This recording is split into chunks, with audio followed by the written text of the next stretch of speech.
Bonjour et bienvenue pour notre rendez-vous et notre nouvelle confinette. Vous le savez, à partir du 17 mars, Paris fut confiné, Paris fut déserté. Ce qui fit sans aucun doute le bonheur des photographes, mais pas celui des amoureux qui ne pouvaient plus s'embrasser sous ces ponts. À propos des ponts de Paris, savez-vous qu'un seul d'entre eux a été construit en l'honneur d'un souverain étranger? C'est Félix Faure, l'amant de notre Madame S, qui en posera la première pierre. Mais quel est ce pont? Le pont de Tolbiac, le pont d'Iéna ou le pont Alexandre?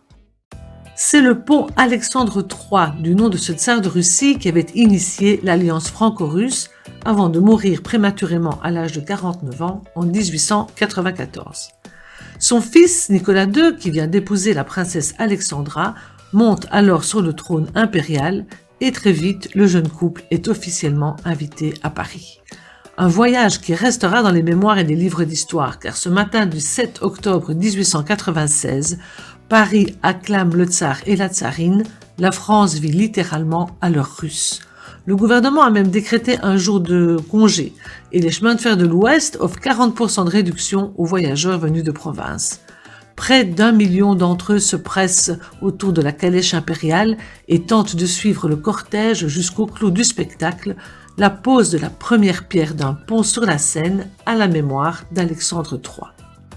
Ce moment historique est gravé en souvenir sur la truelle en or qui a servi à cimenter la pierre du pont, mais aussi l'alliance franco-russe.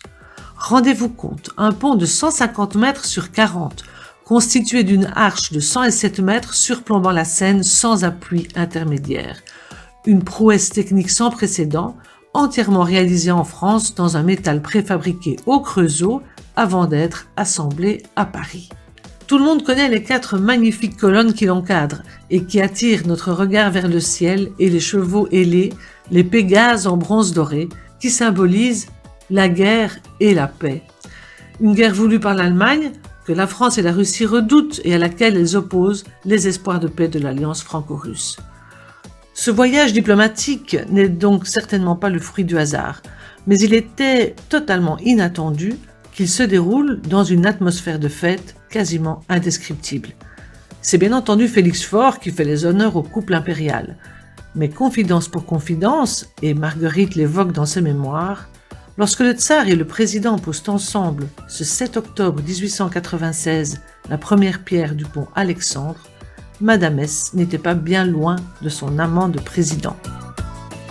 On se retrouve bientôt pour la suivante.